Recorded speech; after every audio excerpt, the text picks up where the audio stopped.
Hello and welcome to the Brutal Iron Gym podcast, where our goal is to cut through the BS and deliver the brutal truth about topics related to health and happiness.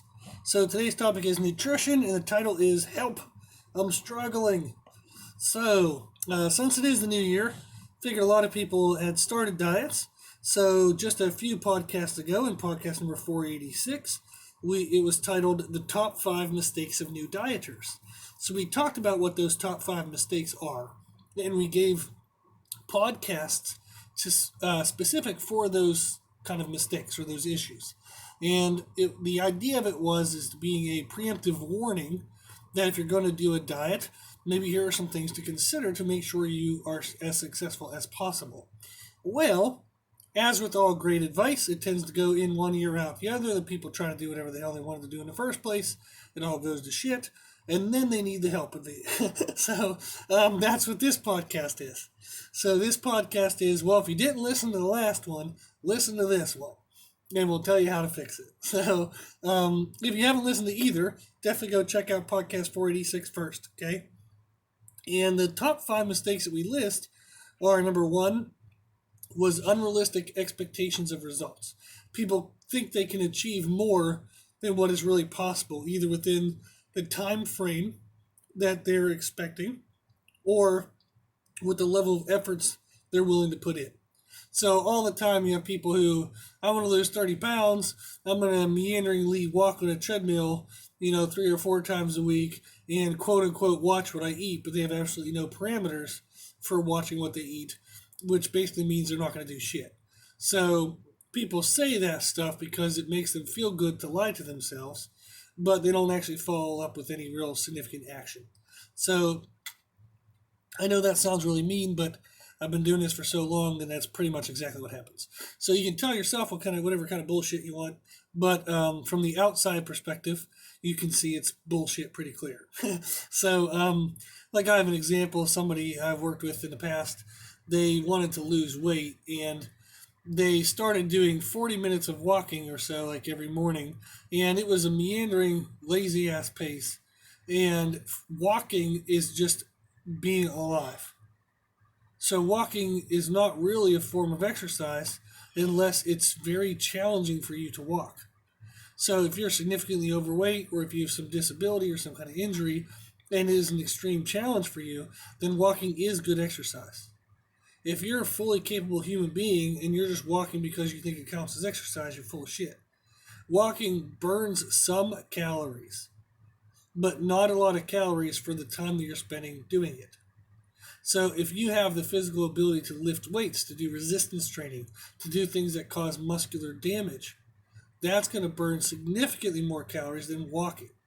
Walking is, if you're fully capable, okay? So I'm making this statement, so don't be offended if you're in a condition in which walking is extremely challenging. Okay, if you are, great, good. Walking is good for you. If you can already walk, and that's not that big of a deal for you, it does not count as exercise. It counts as just being alive. Okay? So that's what it comes, one of the components of unrealistic expectations of results is not only people thinking they can do crazy things in a short time, but also thinking you're going to get any results from bullshit lazy effort. Okay? So then the second mistake people make is unrealistic expectations of efforts. So meaning they're going to think that they're going to be able to conquer the world. So they're going to think like, I'm going to work out every day at 5 a.m. whenever they never even get up at 6:30 or 7. So you're not going to often magically change all the activities and efforts of your life and do a major overhaul. So you're not going to all of a sudden start working out 6 days a week when you currently don't work out 1 or 2. You're not going to all of a sudden start working out twice a day when you barely get 3 or 4 workouts in a week. Okay? So typically, what I recommend people to do is, what is the best usual thing that you do? So if somebody says, well, I try to work out 4 days a week. Some weeks I get it. Some weeks I only get 3. Some weeks I only get 2. Okay, well then just commit to every week doing 4. Don't go from a 4-3-2 to like, I'm going to do 6 days a week every week. No, you won't. You're already not doing 4 every week. Why the hell do you think you're going to be able to do even more than that?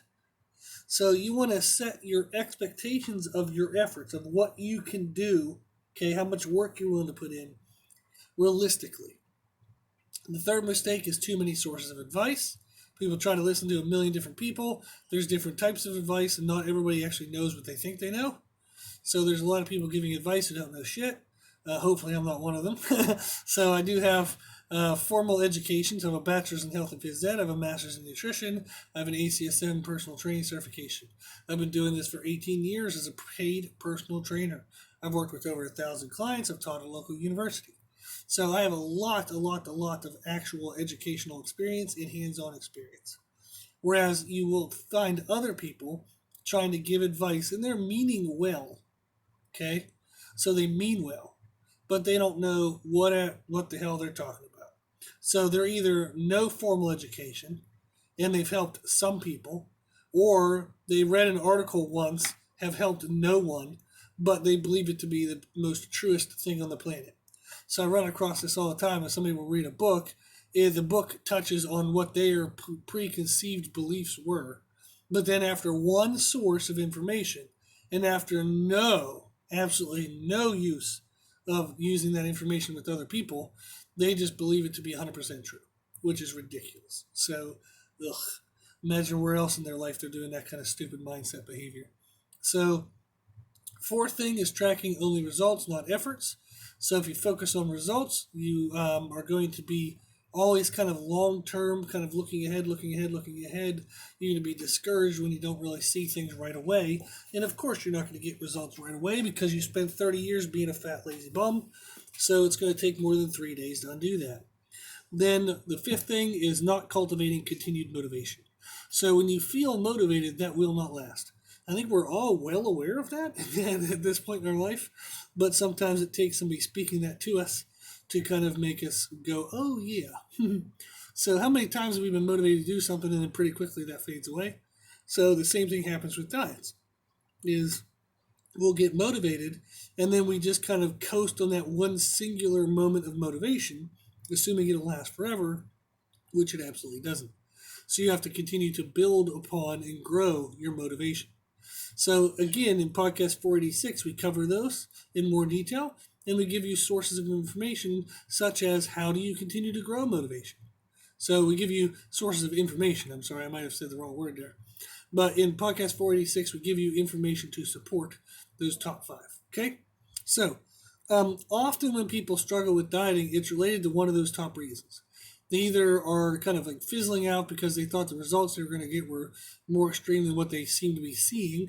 Therefore, they're not happy and they're kind of bummed out. Or they try to put in way too much effort right away, realize it's not sustainable, and they burn out. They listen to too many sources of advice. Everything feels conflicting. They're not really sure what to do with it. So they feel overwhelmed and they just kind of don't do anything.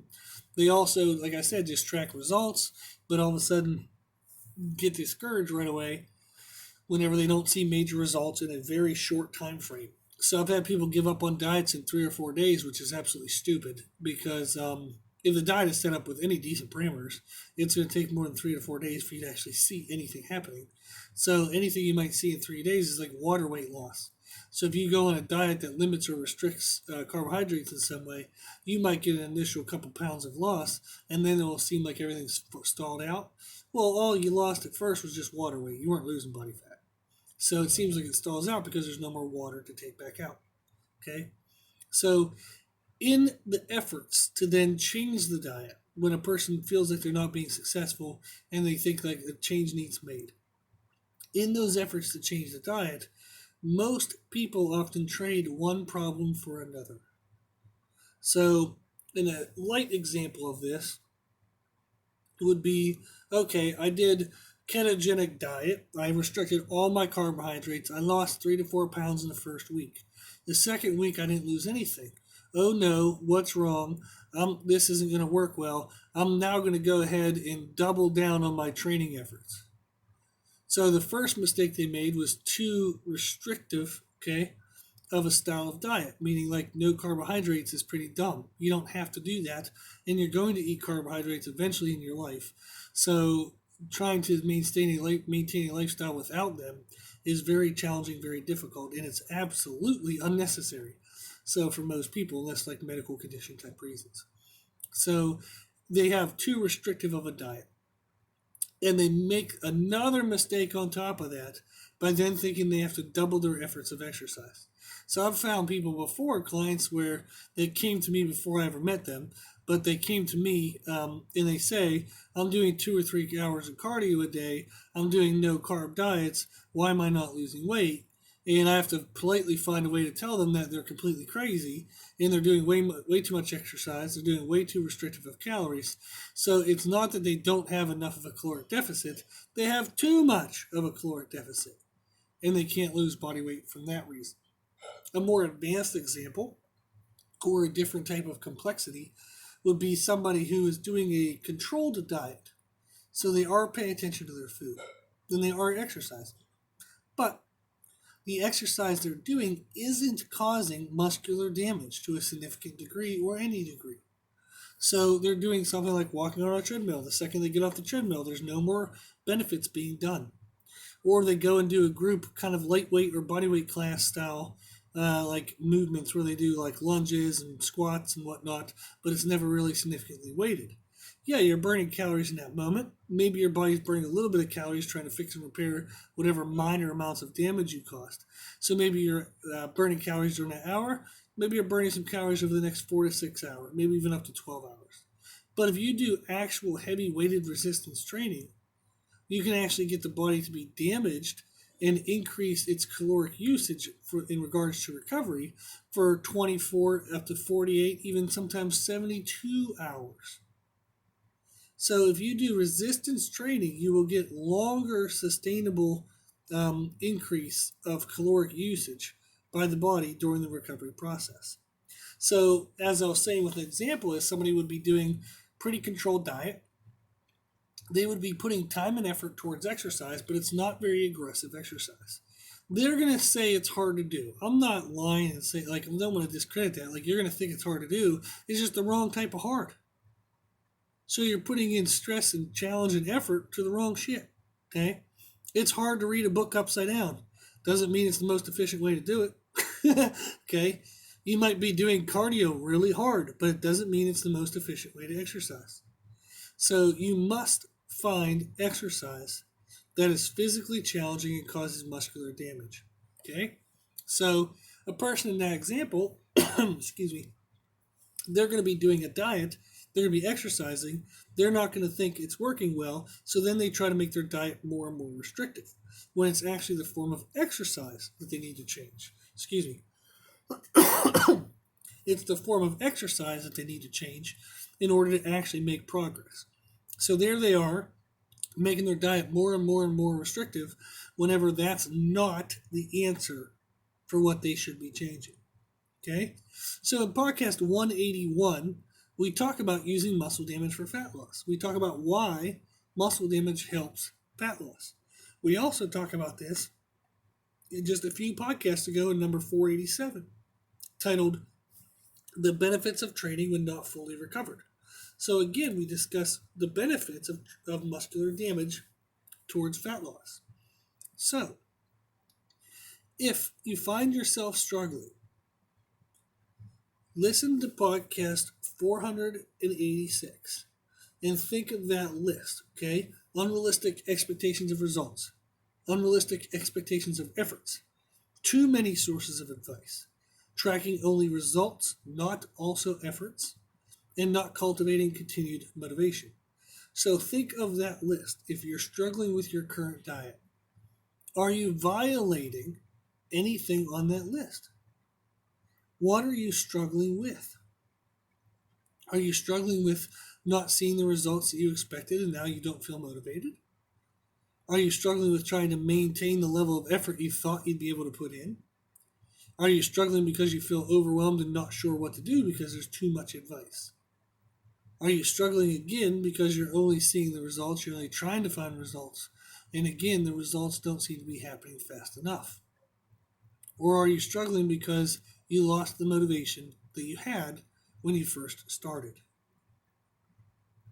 What on that list, if any, are you struggling with?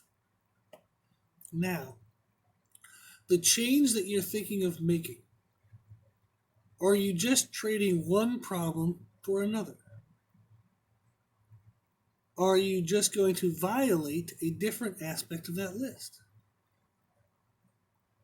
Are you looking to make a life sustainable change? Are you looking to make a change that you can maintain for years and years and years?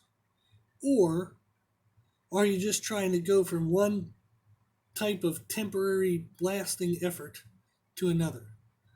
One situation of just kind of weird, goofy black and white rules to another situation of weird, goofy black and white rules. Like no carbohydrates. Why the hell would you ever do that? There's no need to cut out a third of the foods, the food categories that are out there. There's absolutely no use for that. You don't have to do extremes. You don't have to do black and whites. You don't have to make yourself miserable just to make progress.